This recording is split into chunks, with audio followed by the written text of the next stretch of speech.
had considerable self-rule, and that they were quite distinct from the agricultural serfs, who had no defined status. Yet over all lay the shadow of the military despot. The difference between the so-called Assyrian free city and the free and independent city-state that we shall meet in ancient Greece is wide indeed. Now about their libraries and literature. The Assyrians have left still fewer evidences of originality in other phases of culture. Their writing was Babylonian cuneiform, to which they added about 200 cuneiform signs. Later they employed the Armenian writing very largely. They have left little of their own in literature and science. Their great contribution was to adapt and preserve the Babylonian literature, science, and codes. Now, for a long time it was thought that they had just sort of copied Babylonian civilization and hadn't done much, but, quote, a comparison of the Assyrian versions of the Babylonian legends with early Babylonian versions, recently found in Babylonia, has revealed that the Assyrians were not mere copyists, but showed considerable independence in their revisions. Recently discovered fragments of Assyrian codes at Assur, probably reaching back to the 14th century BC, also reveal some independence in legal development. From Assyria also has come the oldest known example of musical notation, though it may have been inherited from Babylonia.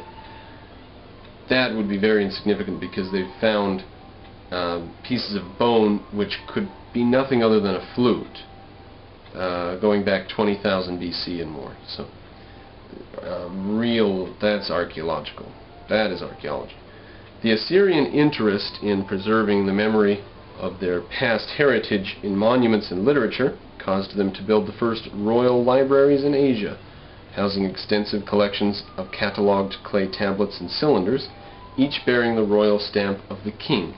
The great collection of 22,000 tablets from the library of Assurbanipal, including religious hymns, legends, magical formulas, works in science and mathematics, historical annals, royal correspondence, and business archives, is now in the British Museum. I don't know if it still is today, as I said, it's published in 1936, but in this desire to conserve the literary heritage of the past, Assyria was far in advance of Babylonia, and shows that at its best it was not exclusively a military nation, but a people among whom flourished also the higher values of civilized life. And they had a very damn savage military. Now we skip a bit to page 111 from 102. And Syria we are finished with. At this point we embark on Persia, which took over when Syria fell. Quote, the Persians were the heirs of the Median, Lydian, and Babylonian empires. With the fall of Babylon, Semites yielded the scepter to them and were not to claim it again until over 11 centuries later under the lead of Muhammad. The Persian records are in three languages: Old Persian, Elamite, and Babylonian. The Old Persian is far the simplest, using only 39 characters, and may have been derived by simplification from the other two. The original home of the primitive Persians, before Cyrus the Great, included the narrow stretch of harborless coastland east of the Persian Gulf, hemmed in to the east by abrupt mountains rising to a height of 6,000 feet. Let's go ahead and take a look at that Persian Gulf on the east side, Iran. This is their homeland. Mountains right up against the ocean, so nothing going on there. The coast plain was arid, very hot, but the valleys of the interior were fertile, with fair rainfall and temperate climate, and were capable of supporting a considerable population. But it was hardly the site for a great empire. There was no outlet by sea. The only routes to the west were the mountain roads to Susa and Babylon. So it's interesting for them to rise out of that. That was the homeland, though, of Persia. Little is known of Persians before Cyrus the Great, except that they were tributary to the Medes. Cyrus was one of the great personalities and conquerors of history, who created a vast empire in the brief space of 20 years. We skip just a bit. One Greek tradition makes him the grandson, and another the son-in-law of Astyages, the king of Media. However this may be, he first united the Persian tribes, threw off the Median yoke, and then defeated Astyages, taking the Median capital at Ecbatana in 549 BC. So that's getting close to the golden age of Greece and Rome. Cyrus was readily accepted by the Medes as their leader, and the conquest meant little more than a change of dynasties. He did not exclude the Medes from military or civic office, nor did he destroy Ecbatana, but retained it as a summer residence. Very nice, and very different from Assyria. The advance of Cyrus aroused the fear of Croesus, king of Lydia. That's on the very far bottom end of Turkey, right there on the Aegean Sea, by Ionia, the Ionian Islands, by Crete, the king of Lydia. So he's upset lest the agreement of Astyages to respect the boundary of the Halys be now disregarded. So there's his agreement, and that king is fallen, and the Halys River may now or may now not be crossed by the Persians.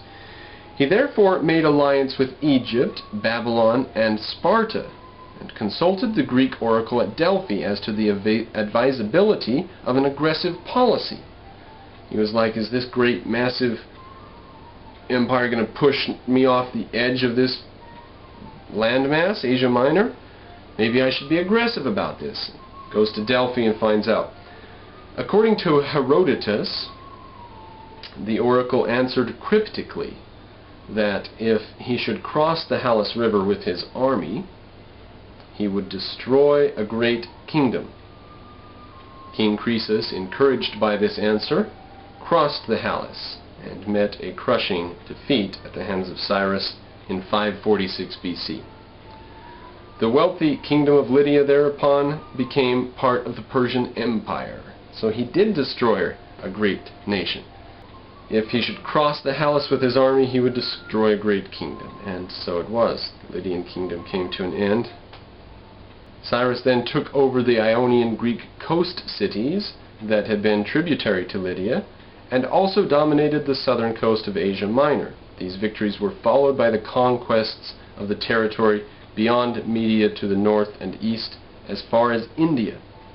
In 539 BC, he proceeded against Babylon. The city was well supplied with food to endure a prolonged siege, and was protected with almost impregnable fortifications. Yet it fell to Cyrus, as he says on his cylinder recording his conquests, quote, without a battle and without fighting. He entered Babylon by the acquiescence, if not the invitation, of the influential classes. He came as a deliverer rather than a conqueror, and accepted the throne as a gift of Marduk. Unlike previous conquerors, he kept the brilliant city intact as one of the chief capitals of his empire, demanding only tribute from Babylon and all peoples who had been under its sway, including Syria and Palestine. Cyrus made no attempt to impose the Persian religion upon Babylon, but appeared publicly as the servant of Marduk.